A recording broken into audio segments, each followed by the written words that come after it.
이어서 간추린 소식입니다. 농협중앙회는 최근 디지털 종합 영농 플랫폼 NH오늘농사 모바일 앱을 새롭게 선보인다고 밝혔습니다. NH오늘농사는 흩어져 있는 농업 데이터를 한 곳에 모아 농사 정보와 영농 서비스를 제공하는 앱으로 이용자의 관심사에 따라 서비스 체계가 다르게 배치됩니다. 앱에서 제공하는 서비스는 작물 가격 정보와 전망, 로컬푸드 판매 및 정산 내역 등 53개로 구성됐습니다. NH오늘농사 앱은 구글 플레이나 앱스토어에서 다운로드할 수 있습니다.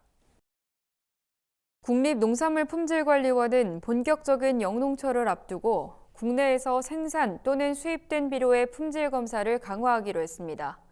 특히 농가에 지원 공급되는 유기질 비료와 토양 개량제에 대한 생산 단계 품질 검사를 강화하고 온라인에서 유통되는 제품의 표시사항 점검을 확대하기로 했습니다. 품질 검사 계획량은 생산 단계와 유통 단계에서 350점씩 총 700점입니다.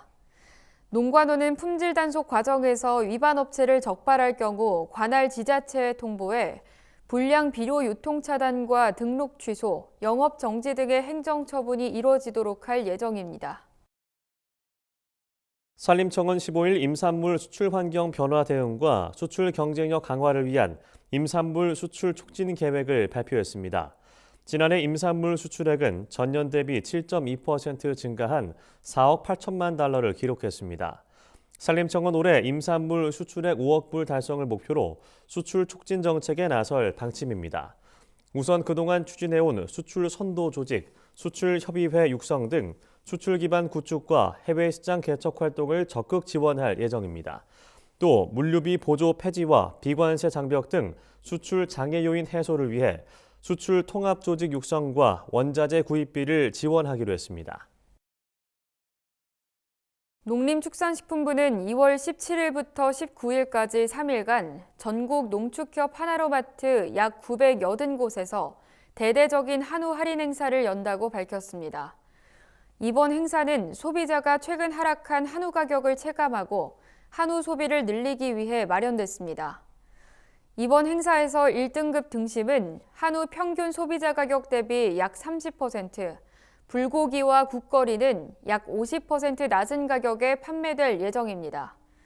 농식품부와 농협은 이달 초부터 한우 가격을 평균 소비자 가격보다 20% 낮은 수준으로 판매하고 있으며 이번 할인 행사가 끝난 후에도 하나로마트의 한우고기 판매 가격을 20% 낮게 유지할 계획입니다.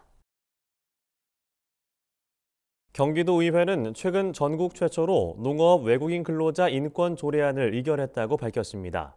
이번 조례안은 도지사가 농업 외국인 근로자의 인권 보장과 안정적인 근로 주거 환경 조성을 위해 지원 계획을 수립 시행하는 내용을 담았습니다. 또 농업 외국인 근로자의 인권과 인식, 성범죄, 주거 근로 환경, 생활 등에 관한 사항에 대해 실태 조사를 실시하도록 했습니다.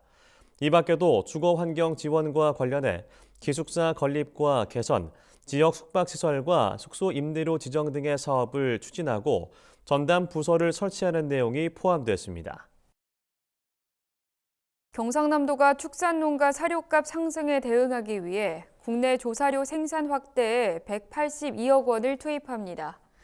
경남도는 종자 구입과 기계 장비 지원에 73억 원을 투입하고 조사료의 자급률을 높이기 위해 사일리지 제조 지원에 84억 원을 들이기로 했습니다. 또 사일리지의 체계적인 품질 관리에 2억 원을 지원하고 조사료 가공시설 보안 지원 사업에 9억 원을 투자해 연중 안정적으로 사료를 공급할 계획입니다.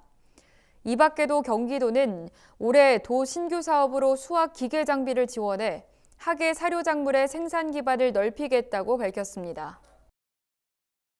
국회에서 최근 인구위기, 기후위기, 첨단전략산업특별위원회 구성이 완료돼 본격적인 활동에 들어갔습니다. 저출생과 인구 절벽 문제를 논의하기 위한 인구위기 특위는 김영선 국민의힘 의원이, 기후위기 대응책 마련을 위한 기후위기 특위는 서삼석 더불어민주당 의원이 각각 위원장을 맡았습니다. 반도체와 2차 전지 등 국가 첨단 전략 산업의 지원 육성 방안을 논의하기 위한 첨단 전략 산업특위 위원장에는 유이동 국민의힘 의원이 선임됐습니다.